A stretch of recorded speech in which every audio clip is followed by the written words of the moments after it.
Hey, Zach Crawford here, and in this video I'm going to walk you through how to come up with unlimited content ideas. So regardless if you're creating content for YouTube, your blog, a podcast, maybe even social media, if you can't come up with at least 6 months to a year's worth of content after watching this, there's something very, very wrong. So what I'm going to do is I'm going to walk you through my process of first how I figure out like what my audience wants. And what I can tell you is a lot of times what you think they want, you really just don't know. After 5 or 6 years of creating content, I'm still learning about my audience and how to do it better. So I'm going to walk you through the process of how I figure out what they want. Then I go and research ideas for content. And I'm also going to share with you how to make your content better than other people's.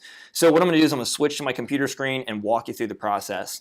So the first thing is you got to figure out who your avatar is. This is what I call know thy audience. And basically your avatar is your perfect customer. It's the person that you want to speak to. And what a lot of people make the mistake of doing is like speaking to everybody. They're trying to just cast a big net, and a lot of times their audience doesn't, or their content doesn't hit the mark because they're trying to get everyone. So what you want to figure out, number one, is what do they want to achieve? And I just shared a minute ago, you usually think you know what they want, but a lot of times you don't. So you really need to research this. This is going to save time and frustration. I've seen a lot of people create like hundreds of pieces of content and it doesn't really get them much of a result because they didn't do this process. Now, number two is what steps must they take to reach their goal? So usually there's going to be a handful of steps that they need to do. Example, if you were in the weight loss niche, usually somebody's going to have to go through a handful of things they need to do in order to achieve that goal, right? You need to know these things because when you're creating your content, you need to go, which is number three, is to help overcome their objections. Because when they look at all the steps, a lot of times they freak out and they're like, oh, I don't know if I can do this. And that's where number three comes in, right? Their fears, their objections, or excuses that you must overcome in order to help them see that they can get the goal. Like if your goal is really to help your audience, part of that is to help them see that the challenges they're going to go through, they can do that. And so when you understand their objections and their fears and things that stress them out or keep them frustrated or keep them up late at night, your content can answer these questions to help them overcome those fears that they have. Now, number four, where can I insert myself into this equation? Basically, this is simply the value you deliver. So if you had your own product, well, that's pretty self-explanatory, right? Your product is going to be the thing that's going to help them. If you're an affiliate marketer and you're promoting somebody else's product, then of course that's the affiliate product and you're kind of the middleman. So you got to bridge the gap. You got to take them from like where they're at right here and help them see how this product's going to help them. Now, one thing I want to point out is that you don't need to be an expert to start. Like you literally can start right where you're at and just start sharing content. If you look at like some of the biggest YouTube channels, they started as nobodies in their like basement, right? Or say that you see the closet door open in the background and they're just sharing value. And then later, 2-3 years down the line, you see them in a professional studio and all they did is they just kept going. They kept sharing tips, kept getting their content better and their value level increased. So start where you're at and then basically connect the dots as to what product you're trying to promote is going to help them. You do that with your content. Now, we need to do a little bit of research, and these are a few of the things that you really want to do. So basically, the business that knows their customer always wins. Like the person that really understands their customer on a deep level, like one of the things that I'm always doing is constantly surveying my audience because I don't really like guessing. I'd rather know what they want me to create content on, but there's a process I follow, which I'm going to show you first if you have no audience to tap into. So first thing is identify your audience, and I talked about this a little bit before, but you really want to speak to one group of people and ignore everybody else. I have like people in different pockets that's not actually my audience. They're in other niches. They're in totally different categories. They're people that, honestly, I wouldn't even think would like me or resonate with me. But they like my message, but my audience is really focused on affiliate marketers. I have coaching clients and people that I've consulted that are selling their own products, their own services. And, at the end of the day, like when you put a lot of value out there, you're going to get a wide audience that still attracts to you that's maybe not directly your demographic or your avatar, but you want to speak to one person. Like when you put your content out there, you want somebody to literally like raise their hand digitally and say, that's me. And when you do that, your audience it's going to happen way faster because you're speaking to one person instead of trying to speak to many, and then your content is going to hit the mark. Now, number two is to identify their problems, pains, and frustrations. So I talked a little bit about this before, but pain and stress and anxiety, these are probably the most powerful pieces of content you can create if you're in a niche where people have these types of frustrations. A perfect example is if somebody wants to get out of debt, and I know I used to be $50,000 in debt, and what I could tell you is I walked around stressed out, like literally so anxious all the time that like I couldn't concentrate on anything. When I was at work, I was thinking about the debt. When I was at home, I could barely sleep because I was thinking about how I was going to get out of debt. I actually got into internet marketing and creating all different types of websites online because I wanted to eliminate that debt. I literally spent hours every single night after work, researching how do I make money online, because that was such a pain that I had to solve that problem. So what you want to do is figure out what are their pains, frustrations, what keeps them up at night, what possibly causes arguments between them and their spouse because of maybe the thing that they're going through. And I'm going to show you how to do all this, and I'll walk you through the places that I research content. Now, number 3 is understand their desires. So as human beings, we all have like things that we aspire to become or aspire to obtain, things that motivate us and things we want. Maybe that's a nice car or a nice house. Maybe we want to go on a vacation. Maybe we want to put our kids through a better school. You really need to figure out what are their needs, wants, and desires, because your content can cater to that, which is going to draw them in much, much easier. Now, number 4 is to understand their dreams and visions. This is kind of the same. Basically, what outcome are they trying to achieve? So, I talked about this a little bit before, but usually you think you know what the outcome is that they want. A lot of times people think, say, for example, people that want to make money online, they want to make money with anything, or they want to make a certain amount of money. I see a lot of times people on the internet talking about $1 million or making 6 figures or making $10,000 a month. But the problem is a lot of times that's not what people really want, right? A lot of people, when they first come online, they just want to figure out like how to make like $100 just to prove it's legit. I remember when I first started, I just wanted to make like $5 or $10 just to prove that this isn't some scam. My first commission check was like $32 promoting Netflix, and it was just like amazing to me. More even appealing than now when I make, $5,000 in a day. It wasn't as cool as that feeling of $32 because that proved to me that if I could make $32, all I had to do is scale it up. Another thing, when people think about like somebody wants to lose weight, like maybe they have a 6-pack and they think everybody wants a 6-pack, but a lot of times somebody wants just to feel better in their skin, or maybe they just want to feel confident about themselves, or maybe they want to lose a little bit of weight so that way their spouse doesn't look down upon them. You got to really figure out what it is that they really want to achieve, and a lot of times it's not the same thing that you think it is. It's not the obvious reason that it should be. It's something much deeper than that. Something that's important to them that's not important to everybody else. Now, know their fears. We talked a little bit about this before, but what are their biggest fears to achieve this outcome? So this goes deeper than just like basic fears. It's like what do they fear in order to achieve the outcome? So an example in Make Money Online, right? You would think that their fear would be like, will this work? Or is it a scam? But it usually goes deeper than that. A lot of times I find that their fear is not just like, is it a scam? Their real fear is, will I do the work? Will I follow through? Will I commit to this? Can I do the technical work? Example of the fitness niche. They worry that, can I actually stick to the diet? Will I go to the gym? Will I be able to keep going with this, or will I quit after a week? A lot of times they doubt themselves. And when you truly understand this, when you cater your content to these fears, it's going to resonate 10 times better. Now, what's stopping them or holding them from achieving their desired outcome? This goes a little bit deeper than what we talked about, but what is the big roadblock? Is it themselves? Is it something else? You got to figure this out, because if you don't address it, they're going to go find somebody else that creates the content that does address that problem. Now, your solutions. So basically, how can you help your customer right now? I'm going to show you a diagram. My drawings are really ugly, I warn you. But you want to figure out like, how can you help them right now? And that doesn't mean necessarily to get them out to the outcome. As I shared, like usually there's like 5, 6, 7, 8, 9, 10 steps, right?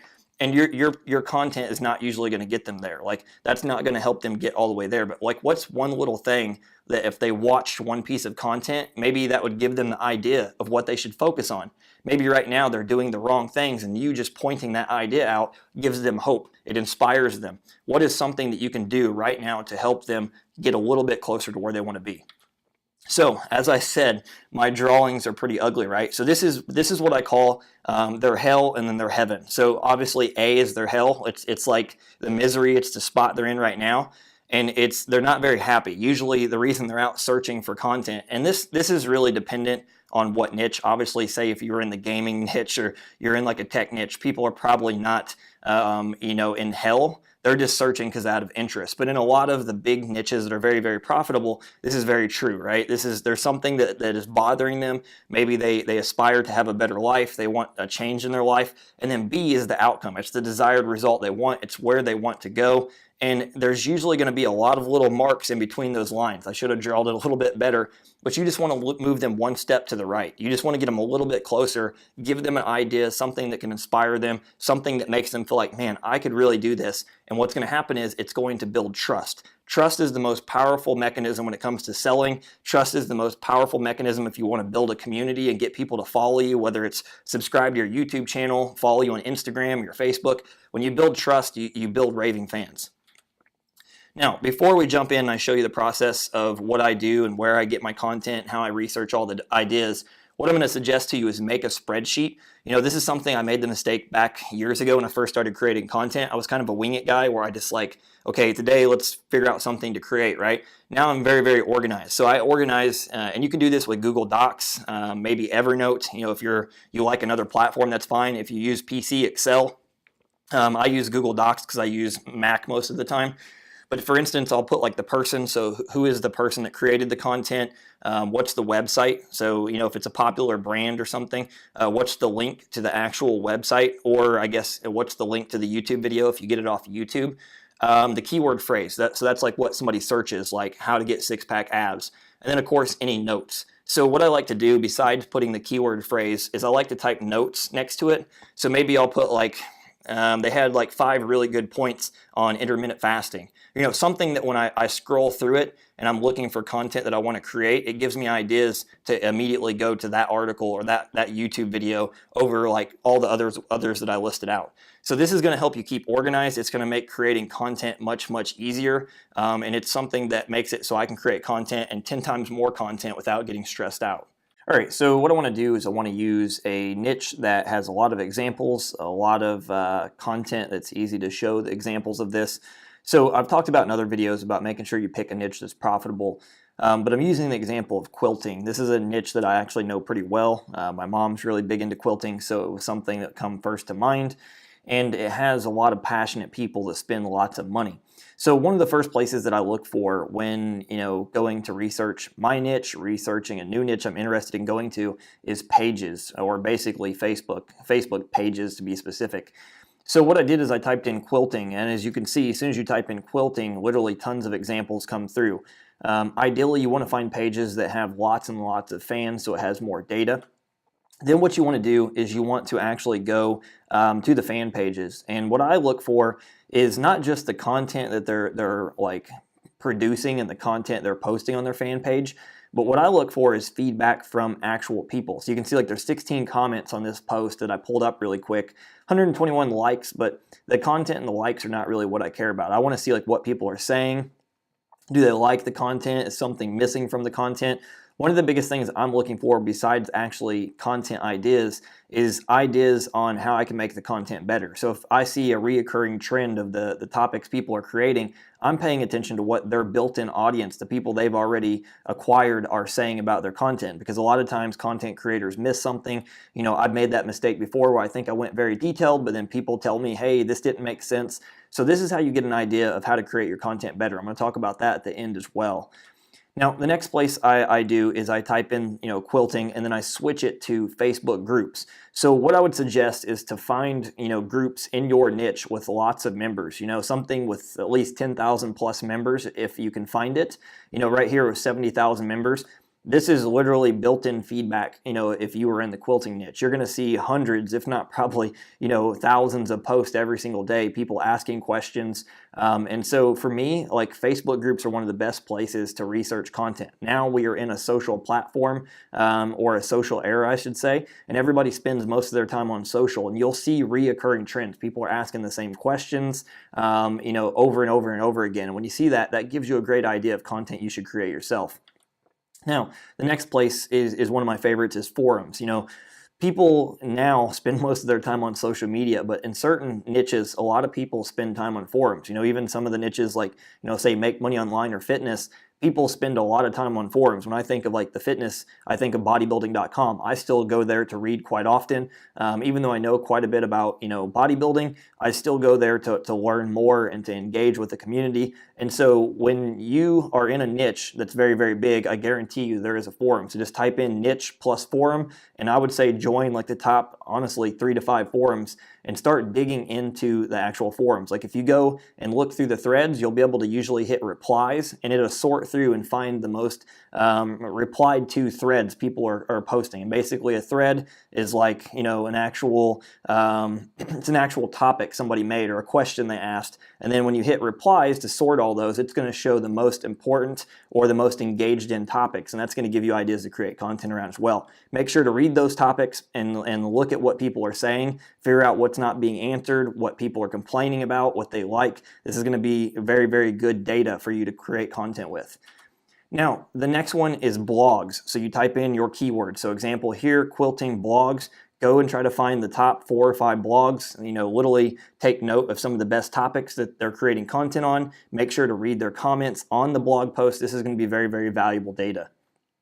Now, the next one is to play around with keywords. This is basically what's called Google Instant. YouTube has the same thing. So at the very top, you have Google Instant. And this is basically where, you could start with a seed keyword like how to quilt or quilting tutorial. And if you start playing around with this, what's going to happen is Google's going to drop down suggestions. Google knows what people type in. They understand what people are looking for. And so what they're trying to do is end search. That's what Google and YouTube's goal is to end search. When you type something in, they want to put what you're looking for in front of you as fast as possible. And they want that top video or that top, blog post or top website to answer your query. So when you start typing how to quilt, then you could start with like how to quilt and then change a letter. So how to quilt and then put like B or A, and then it'll show everything with the next word with A, and then add in a B, and then it'll show you different examples with B. Maybe type in P, then it'll probably pop up how to quilt patterns or something like that. If you start playing around with this, it will give you unlimited ideas of more blogs to find, more websites, more topics to create content around. Now, some of my favorite search queries are things like how to stop, how to lose, how to improve, how to learn. The how-to tutorials and how-to searches are some of the best to create content around just about every niche. Now, with every single keyword you type in, so like right here, we typed in how to quilt.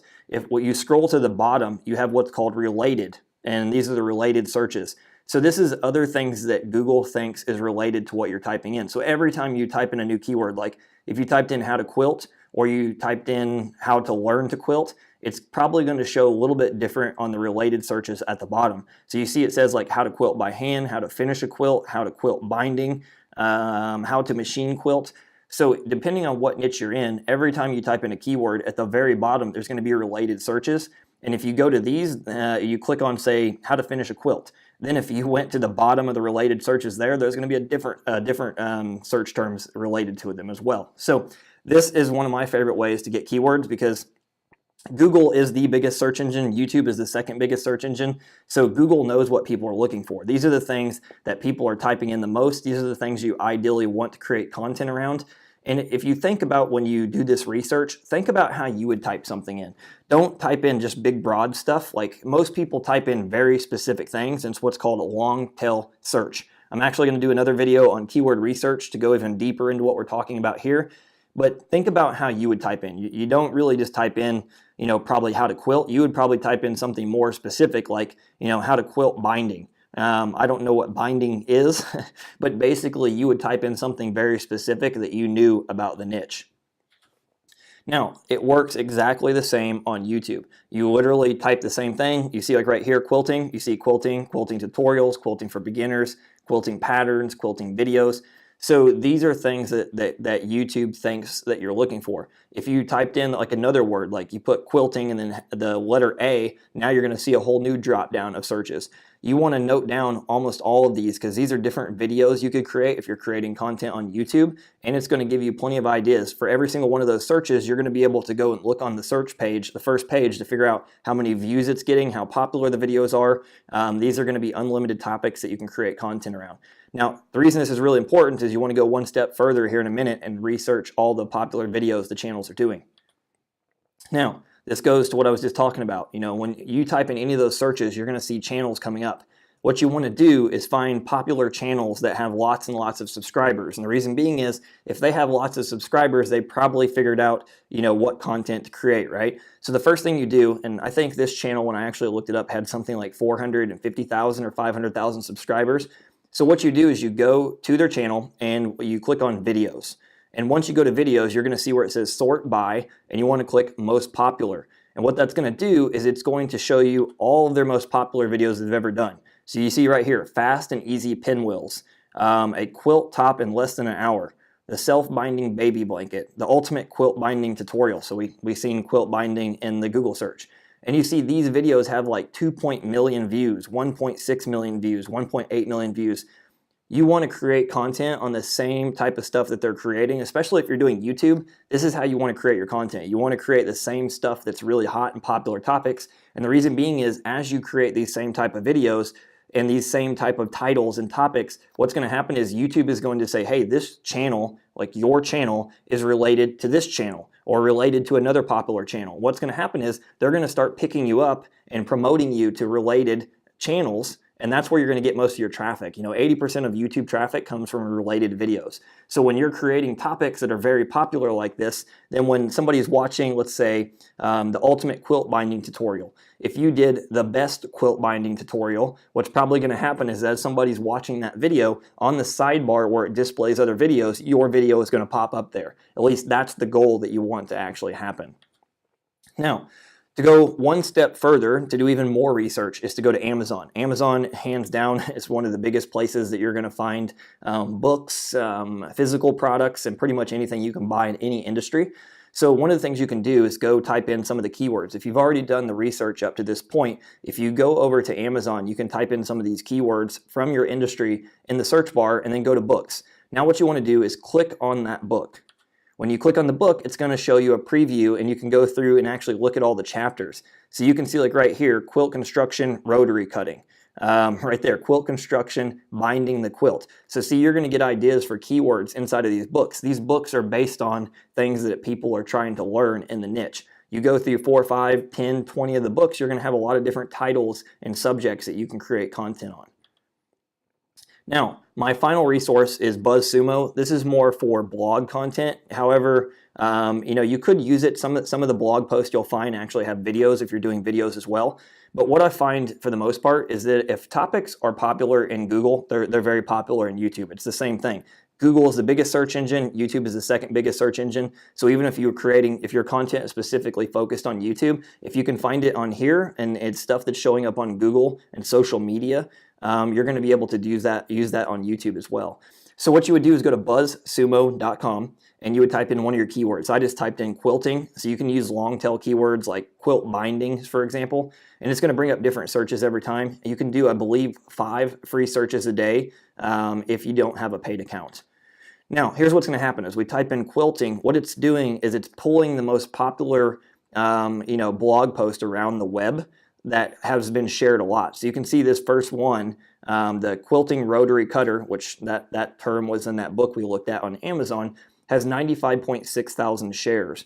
So what you're going to be able to do is find topics that are very, very popular. And what I like about this as well is this is another kind of a way to find popular blogs, things you may have not found when you're playing around with the Google search. You can find them through BuzzSumo. So if a blog had 40 or 95,000 shares, I'd say that blog probably has a lot of other topics and ideas that you can get. If she's creating a lot of topics around quilting, you would have unlimited topics that you could get ideas to do yourself. Now, my final tip is basically how to make your content better. So once you do all the research, now what you want to do is you want to figure out what's your competitive advantage? How can you make your stuff stand out? How can you find a way to make your content unique while other people's are just kind of copying each other? So what you want to do is you want to research and organize. So one of the things I always suggest, and you'll see in all my videos, I pretty much always have like a pad of paper sitting right here. And so what I like to do is I really like to summarize everything I'm learning when I'm studying the different topics and doing research.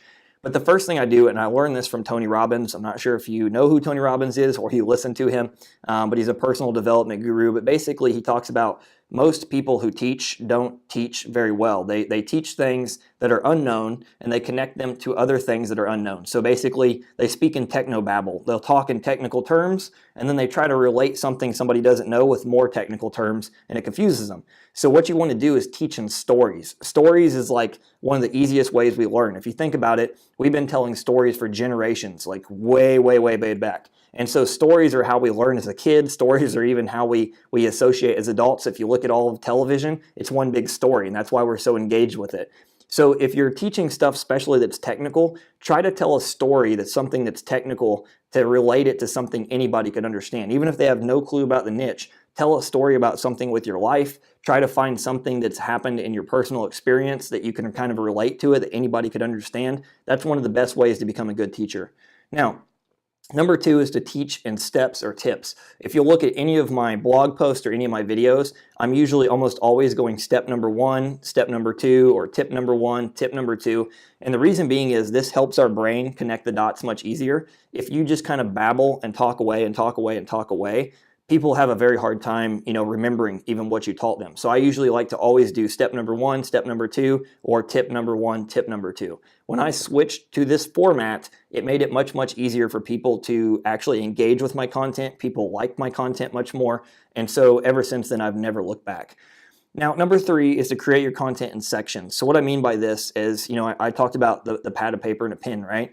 So what I like to do as I do the research and figure out like what people are saying, this didn't make sense, basically the feedback from other people's customers or other people's audience, I note down everything I see that they don't like, and I note down the things that they do like. So when I'm doing research on a topic and I want to put together my own content, I'm figuring out like where are the loopholes in other people's content based on what their audience is saying. And then what I do is I put my content in sections. So as I talked about, I teach in steps or tips, right? So let's say I had 5 sections or five steps, right? And every single step, I'm going to bullet point 1 to 4 bullet points that I'm going to talk about. So step number 1 may have 3 bullet points. So if I was doing video, for example, I would usually film it in 3 bullet points. And I would talk about those 3 things, and then I would cut it. Then I would shoot another video, and I just put this all together when I edit my video. So then step number 2 maybe has 4 bullet points, and then maybe step number 3 has 2 bullet points.